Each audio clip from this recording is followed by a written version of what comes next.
how's it going today? I am Skitty Beans, and today we're going to be watching a Z Frank video. I know some of you have been suggesting to watch some Z Frank, so I have finally made it on my list to one of his videos. We are watching True Facts, Crows That Hunt with Sticks. So I'm excited for this one. I'm excited to check him out. I only kind of briefly skimmed through his video. I like his voice. He has a very like soothing, cozy voice. So I do appreciate that about him. I picked crows because I did see somebody say that he did have a crow video. I think crows are super cool. If I could have a pet bird, I think I would pick a crow. I'm not gonna lie, I kind of want one. Add it to the list of animals that I like and think are cool and would own. This would be on there. So I'm excited for this one. If you get a chance, I would appreciate if you could leave a like and subscribe. It would help me out a bunch. And I have Z Frank's video linked in my description below, so be sure to go and subscribe to him and watch his videos. This channel seems really cool and seems very cozy and kind of entertaining. So be sure to go and give him lots of support. Let's check out crows.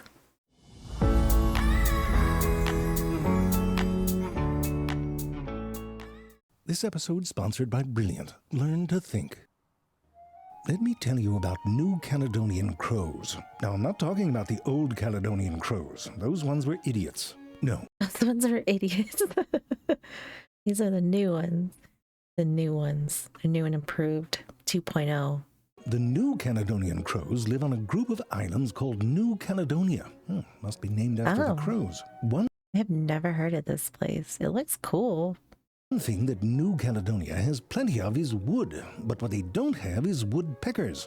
And that means there are plenty of insects and insects' larvae living in that wood that have not been pecked.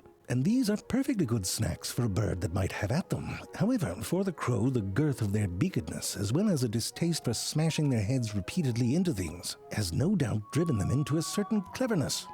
I bet it did. They're so pretty. Oh, they look so sleek and like smooth. Ooh. I think crows are cool, but they are smart though.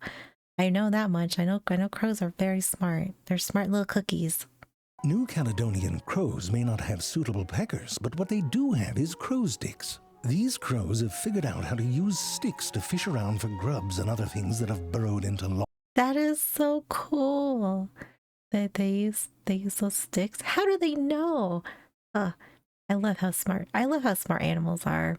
I just love it. Logs and branches. Now, this by itself isn't that much of an achievement. Oh, very nice. Caledonian crows use sticks, but all they did with them was poke each other in the butt. I mean, it was funny. They were voted most fun crow the year they figured that out. Then they all starved to death. Anyway. I bet they did. Oh, that's funny. When they're young, New Caledonian crowlets learn how to make and use sticks from their parents and other adult crows.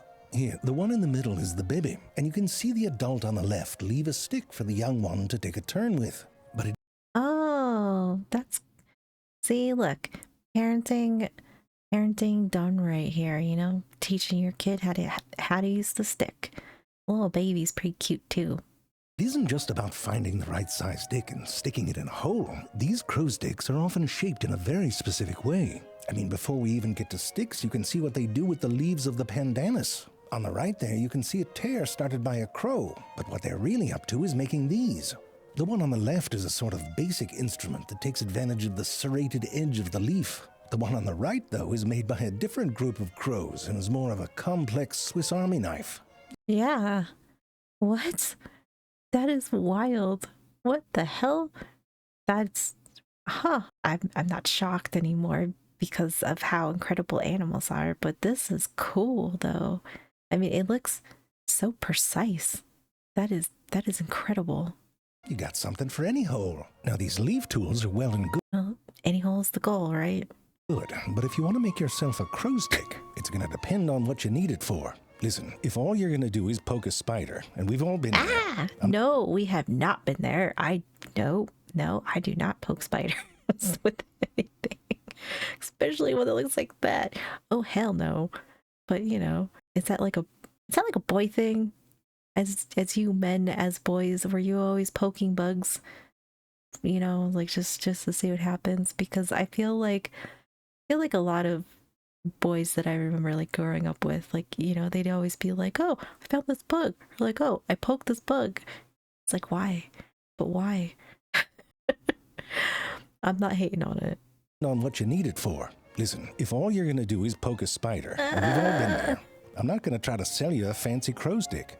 All you need is something that puts some distance between you and said spider when you poke it. And listen, Was that spider even real? I don't know.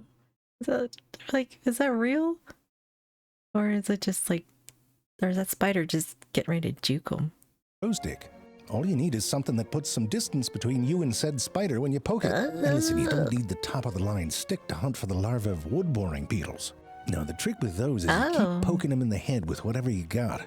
Eventually they just bite the end of the stick and you can pull them right out. Oh my gosh. That is crazy. How do they know?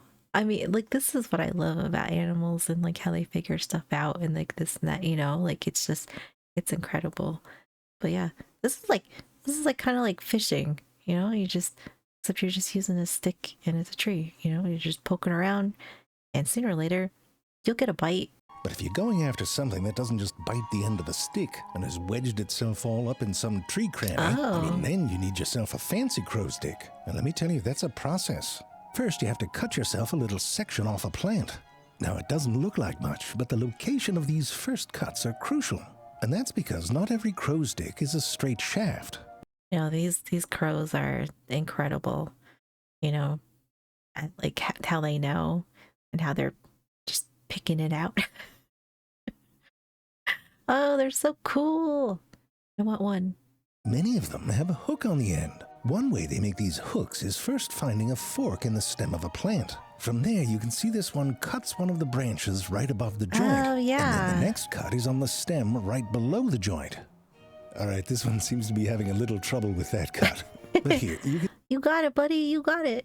can see how those two cuts leave you with roughly a hook shape. Yeah. There's a more boss way to do it, which this one's demonstrating. You just grab one of the branches above the joint and tug on it really hard. Apparently, if you do it right, you get that hook shape without all the cutting. Anyway, once they've gotten to this point, it's time to clean things up a bit. Remove any extra twigs or leaves that might be in the way. But often these crows will also strip the bark off the business end of that stick. And this might have a couple benefits. First, it makes it smoother so there's less friction when you use it. But it also makes it lighter in color, so the crow can see what's going on down in the hole. And seeing what they're doing is quite important for these crows. And these crows are so cool. Oh, look at this little one. Oh, precious. Oh, they're kind of cute. I think they're beautiful. Gosh, they're so I don't know, resourceful, I guess, in making their stick hooks. I don't know. This is so cool. New Caledonian crows have these large forward-facing eyes. This means there's a greater area of binocular vision, where what the right eye and left eye can see overlap. In addition, these crows have beaks that are fairly straight instead of being curved downward. And this means that unlike their close relatives, if they grab a tool with their Okay, so this is like how they can see. Oh, okay. beak, it will be in the area where they have binocular vision. Now, they can hold their crow stick in a few different ways. For a very small hole, they might hold it off to the side. That way you can get at least one eye really close. But what they often do is point it forward but sort of hold it on one side, bracing the back on their cheek and having... Oh, okay. Gosh, that's so cool. Oh, this one's beautiful looking. Oh, I love them. They're so cool. I am just in awe of them though for their hunting skills here, or stick hunting skills. It's like, this is incredible. Having it face forward gives them more options to see Get what's on going in on. there. And Get you a this is snack. what the last step in making a crow stick is all about. The crow bends the shaft so there's a nice curve in it, which helps them keep that hook tip where they can focus on it. And that right there is a damn good crow stick. And That's a damn good crow stick. I like this guy's humor. crows know it too. When they make fine hook tools like that, they don't just leave them around willy-nilly. Here's a camera angle that you don't see all that often, outside of pornography and crow research, apparently. True. Anyway, science hippies put a camera on the bird's tail feathers so they could see how they're using these tools close up. After they use a high-value tool, one that they put a little elbow grease into, they hold on to it with their little feet while they eat. But come on, old Caledonian crows could make hooks too, but they would put the hook end in their mouths and pretend they were caught fish. Voted best impression of a fish in Crow magazine that year. And Crow magazine. I love it. then they all exploded. Jerry, I thought you said they starved to death. Oh, because they were exploded. No, Jerry, not being able to eat because you've been exploded is not a cause of death. It's... never mind. Listen, if you want to get smart like a crow bee, there's a free and easy way to learn about math, science, and computer science on Brilliant. There's thousands of interactive lessons to choose from. You can go for the fundamentals like measurement and how to take complex problems and simplify them into something more manageable. Or you can learn how all that technology around you actually... Oh God, I don't know if my brain could handle this. maybe in my younger years. I don't know. I don't know about now. works, from how your data is stored to how your cell phone figures out what location you're at. Brilliant.org does a great job of customizing content to your interests and your skill level. You can go at your own pace, and if you ever get stuck, there's hints and step-by-step solutions to get you back on track. If you're curious about programming, try out the course Thinking in Code. It's a fun way to get a feel for how code works without having to be an expert. To try everything that Brilliant has to offer, free for a full 30 days, visit brilliant.org/ZayFrank or click on the link in the description. The first 200 of you will get 20% off Brilliant's annual premium subscription. And you'll be supporting a brand that helps make this show possible. Try Brilliant today. Where were we? Oh, right. Perhaps more impressive than making these tools in the wild to hunt for grubs and such is this crow's ability to use the idea of a hook to solve a new problem. Here there's a bucket of food with a handle on it down a tube. The crow is given a straight metal stick, and watch what it does with it. Bends the... No way, he made a hook out of it. Yo, they're so smart. Oh, I love this. ...metal and then pulls that bucket right out. So I guess the question is, how smart are these little cookies? And how do you figure out what those little noggins are capable of? I mean, at this rate, they're going to steal all of our tiny buckets. Won't have anything to put your weed in. Oh. True. They're gonna steal all the green buckets. First off, it's not just all about hooks. They're very good at selecting the right tool for a job, the right length or diameter, and if it's not right, they'll modify it. In this case, it means thinning out a stick so it can be fit through a hole to push a little cup off a ledge. And there you have it, all that work paid off. Now it's time to, that one. Little bully over. Oh my gosh, I love how smart they are. Oh, I love this. Off a ledge. And there you have it, all that work This is so paid cool off. to watch. Now it's time to, that one's the even smarter crow. But what about multi-step problems? Oh. In this case, the food is pushed way back in that front tube there, which comes equipped with a woefully short stick. Betty, that's her name, has to use the short stick to get a medium stick, and then a medium stick to get a long stick. And only then, when she's trying to figure out how she ended up in this escape room/restaurant, can she eat her food. Anyway, straight A's for Betty. Now this crow... Yeah, straight A's for Betty. Oh my gosh. Betty is smart. I mean, I think they're all smart. This is so cool. Pierre, same challenge, but he tries to skip a step, trying to use the shortest tool to get the longest tool. When that doesn't work, he gets pissed off and flies away, only to come back with a natural stick he found, which is the right size to get the long stick. Honestly, I don't know which one ought to hire. I mean, Betty certainly...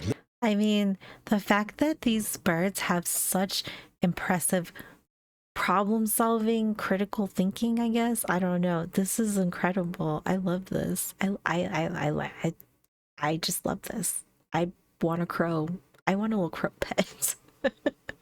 Maybe I can befriend one. Like, not, to keep in the house, but maybe one that'll just come visit me. Like, that'd be cool.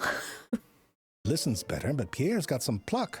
But in this one, they can always see all the tools that are available. What happens when they can't? So in this restaurant, the food comes out if you drop a stone into that tube. Luckily, around the corner, there's a stone, but it's pushed way back inside another tube. Keep going and you find basically the same thing, except this time it has a stick in it, also out of... Is this crow like walking around, like analyzing everything, like looking at his choices here? Like, is this what's going on? Because that is, oh man, damn. Little smarties, little smarties. I love it. Of reach. This one's a curveball meant to distract the crow. You don't need it because around the corner there's a stick lying right in the open. Once it finds that, it knows exactly what to do. Take the stick to the stone and the stone to the food, while it ignores the unnecessary stick in a tube distraction. So it seems like they can keep track of those steps in their head. Kerplunk. What?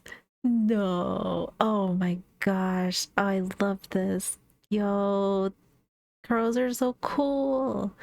I want to see more of these tests though. I love watching these tests that they're giving them because these are incredible to watch. Num-nums. And they tried this all sorts of different ways, changing the order of things, adding distractions and shortcuts, and the crows were able to hold it all in their heads and come up with the right solution. And if you think these crows are getting a little pissed off having to go through all this hoopla, think again. They seem to get some intrinsic pleasure out of using tools that goes beyond the food reward. Probably because they're smart and it probably stimulates them, right? Like, it's like having like the really smart kid in class get bored because he knows everything. So you gotta challenge him, right? So then he's like more interested. I feel like it's kind of like that. Like, because I mean, like they're so smart that I guess if they gotta work for it, they probably enjoy it because then they get to use their little noggins. I think this is amazing. After using a tool, they become more optimistic. And this could be a key to why they keep figuring new shit out. Like if you give them parts that fit together, they can build new compound tools. In this scenario, the sticks they're given are too short. But along with those sticks, there's parts of syringes scattered around. Like the tubes and the plungers. It's like Venice Beach. And without being... Oof. It's like Venice Beach. Oh, man. Oh, that was a zinger. Damn. Being shown, these crows figured out how to put these pieces together to create a long enough tool. But what if they're really just good at sticks? Wow. And don't really understand cause and effect, for example. One question is whether they can use their smarts to figure out new tools in situations they're not used to. There's an Aesop's fable about a crow that uses pebbles to raise the water level in a pitcher. And no way. Yo. I cannot believe this. This is incredible. New Caledonian crows do seem to learn how to do this to raise a bit of food floating in a tube. Now, to see if the crow really understood what was happening, they tried a few things. For example, giving them a wider tube and then an easier to fill narrow tube to see which one they'd go for. They gave him an option of a tube filled with sand, I guess to weed out the idiots. Oh, and this one's interesting. And it knew not to put it in the sand. Oh my gosh. I mean, the problem solving skills on these birds is just, I'm like so amazed right now. I am so amazed by this. They had a setup where one of the outside tubes is connected to a center tube, but out of sight under the table. And the crow had to figure out which tube to put the rocks in. Anyway, the results of all this seem to be a mixed bag. These crows can certainly learn how to use new tools for new goals, but they might just be using trial and error without having a real understanding. So I mean, I would imagine that there's probably some instances where they probably just know or have better maybe deductive reasoning, and then some could maybe be hit or miss. But I also like would figure that like you probably have like a base. They're all smart to like the kind of like same kind of common ground smartness, you know, and then you probably have some that are just a little bit maybe above that. So you could get one that's maybe super smart, and then you got one that's a little less smart, and then you got ones that are just smart. I'd imagine that could probably be it too, you know, because animals are, you got like a little more like intelligence variety among them, just because they're all different in kind of like their own way. I could totally see that for crows. They can do quite a bit solo. What about working together? All right, so you separate two crows, but you put a box thing between them. One crow has to pass a stone under a fence to another crow. That crow then drops the stone into a hole, and then they both get food. Not a problem. No way. Now we'll Oh my gosh. See, look. Teamwork makes the dream work. Look at them go. Get your treats. Mix it up a bit. In this one, that first crow can make a choice. It can use its stone to get a lower value treat, dog food, or it can pass the stone over to collaborate and get the good stuff. And look at that, they choose the good stuff. Problem is, even if there's no second crow to pass the stone to, they often still try to pass the stone anyways. Oh no. Maybe they just thought there'd be more. I don't know. Or they figured it out the first time, so maybe if they got in the same situation, they'd be like, "Oh yeah, it's because I need someone else." I don't know. I don't know. Who knows exactly what's going on in those brains of theirs? I mean, nobody wants to eat dog food. Ravens, True. also in the crow family, can learn to pull on strings together to get treats. And they can learn to wait for each other and have preferences on who they want to collaborate with first. And during all these experiments, you know the crows are studying the people too. And if you're a crow, they'll remember. Oh, good. Yeah. I mean, they're smart. They are smart. If you don't think that they know how you're treating them, you know, then I think the crow's smarter than you. In this one, for example, the crow is trained to go get a piece of bread and then exchange it for a piece of cheese. But then they introduce a new person who totally reneges on the deal. Look at that, pops the cheese into their own mouth. It's so cool. No, that's cruel. No, give him the cheese. Anyway, given a choice, even a month later, that crow won't make any more cheese deals with that person. And neither should you. I mean, it makes... Exactly. They know. They know. Gotta be nice to him. You just gotta be nice to him.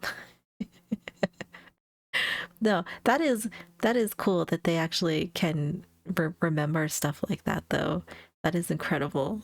Since in the wild, these birds have to navigate some complex social scenes. And that starts with good communication. And they've got good hardware for it. A syrinx, which looks like a failed prototype of a condom. But this is some real deal. Oh my god. Failed prototype of a condom. Oh, oof. Yeah, kind of. Kind of. Yep. This is crazy looking, though. Huh. Equipment that lets them do all sorts of things. Communicate with each other, with birds of other species, and listen, members of the crow family. Is that like a little warning, or is that just like a handshake? I don't know. But that's cool. Yeah, excellent mimics. You say, hi. Hi. Oh. You alright? You alright? You alright? So with all these abilities, what are they up to? Well, I love, what is this one that's black and white? Is this the same one, or is this like a different kind? I've never seen one that's black and white like this. I've only seen like black crows, and I don't think I've ever seen a raven, to be honest. So I'm just gonna say I've only seen black crows. This one looks really cool. What are they talking about, right? Well, let's have a look at this charming scene. All right, this one here is Red. She's the dominant female carrion crow in this joint. So she makes a call to this one over here, whose codename is Yellow. Yellow responds, has a little head bob, but then listen to Red.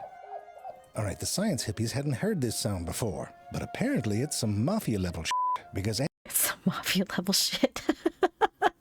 Oh man, she putting a hit out on somebody? Someone getting whacked, huh? After that, Red and Yellow team up on another bird, chasing it around and eventually... I was just kidding. I didn't think that was actually gonna happen. What the hell? Yo, that's crazy. Oh my gosh. Because after that, Red and Yellow team up on another bird, chasing it around and eventually pinning it on the ground and pecking at it. Another bird, a bystander, is all freaked out and tries to stop it, but unfortunately the next morning the victim is dead. And this... Oh, wow. Okay. Crow Mafia. Got it. Happens in the wild too. A dominant crow will recruit others to get rid of the competition. Now when a crow dies or is found dead, it's a whole thing. All right, Jerry, this one does look exploded. Now in this shot, a science hippie has put a dead preserved crow on the ground.